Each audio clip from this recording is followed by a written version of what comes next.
So as a lot of you know, I have a lot of fish tanks. I'm down here in my fish room, 20 something tanks in this room alone, and then I've got more upstairs. But anyway, down here I've got some large tanks, medium-sized tanks, some small tanks, and I do a lot of water changes. Water changes is one of the ways to ensure that you have good water quality, obviously, that you have pretty good fish health, etc. So I'm going to do some water changes today. I'm probably going to change about 250 to 300 gallons worth of water. So that's a lot of water. It's a lot of water changes. It only takes me about an hour, a little bit less than an hour to do that. So I'm going to show you what I do and kind of show you some tips and tricks on maybe making your own water changes a little bit easier. Now, I'm not going to do like a full-on like time lapse of me doing water changes. I made a video like that a long time ago. I'll put a link of it up here maybe or down below in the description.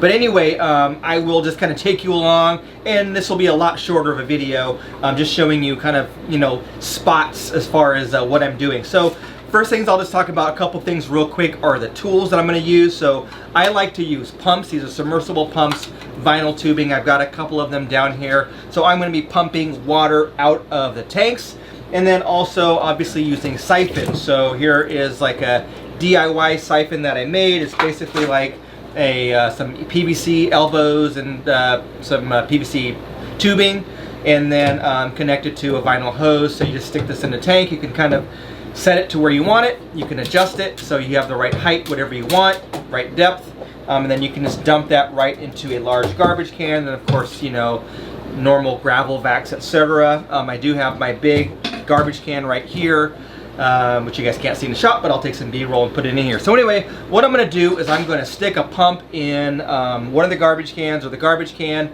and siphon out one of the tanks, and at the same time I'm going to stick a pump at another tank. So I'll essentially be draining two tanks at the same time. It makes it go a lot quicker, and it just makes my job much easier when I'm doing so much water.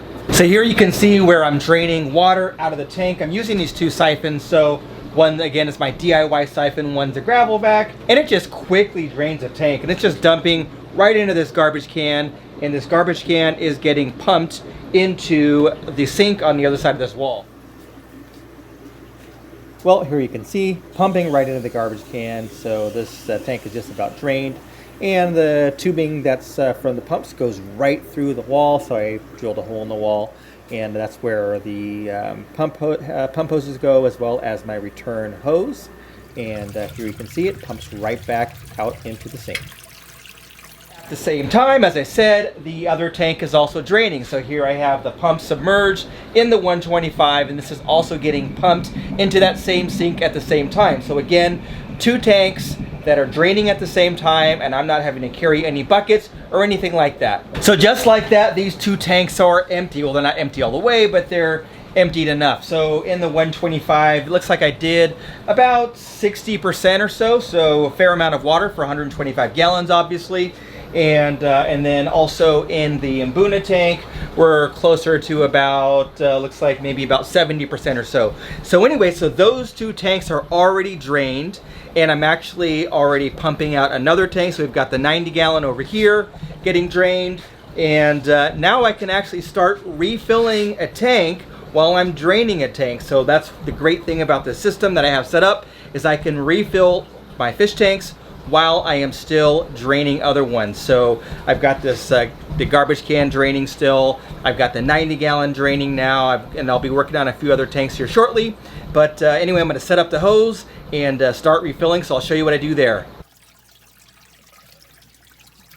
Well, here's the sink. So I just turn the valve so that it opens the valve for the hose, and then closes it for the water going into the sink. Turn on the cold water, and then I know exactly where to turn on the hot water so that it's just the right temperature to refill. And the hose is already in the tank, obviously, and pouring water back into the tank. Here's a little bit more of the underwater shots of me draining water out. And again, you can just see where I just stick the pump right in the tank, and it just drains water right through that pump, right through the wall, right into the sink. You can see that, you know, I've got empty tanks, I've got a tank refilling, I've got other tanks empty, and I've done all of this maintenance already. So it's a very efficient, fast way to do it, multiple tanks at the same time. For those of you that are wondering about when do I add the dechlorinator, and I happen to use both Seachem Safe as well as Fritz Complete. So I use Safe for the larger tanks. I have a small 1/8 teaspoon measuring spoon, and I just pour it right into the tank as I'm refilling. And then as far as the Fritz Complete, same thing. It comes with a special little pump from Aquarium Co-op. Just pump it right in as I'm refilling.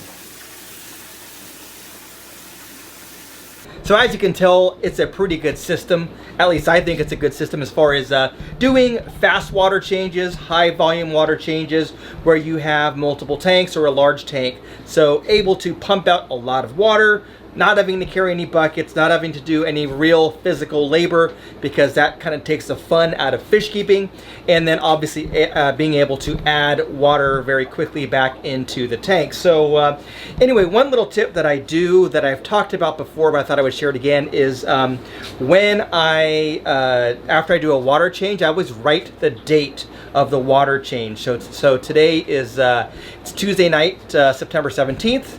And so I wrote the date on each tank, so I know that I did the water change on Tuesday night. So if I happen to, you know, come down here in 4 days, maybe I'm tired in the morning, you know, just feeding the fish, and then I said, oh, when did I last do a water change on these tanks?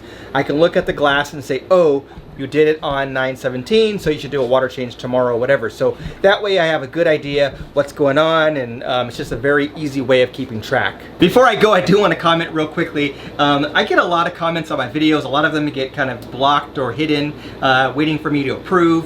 And so I get a chance to kind of read through all the trolling and stuff like that. Some of you hate the fact that I wear tank tops or show muscles.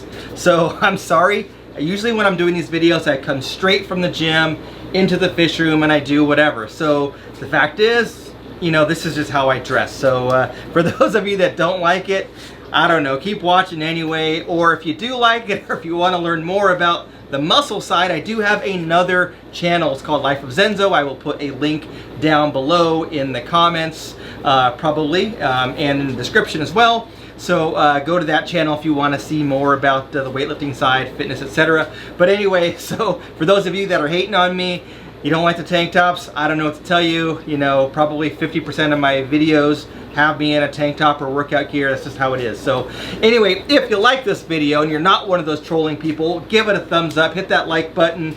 Make sure you're subscribed to this channel and my other channel. Thanks for watching. We'll catch you on the next one.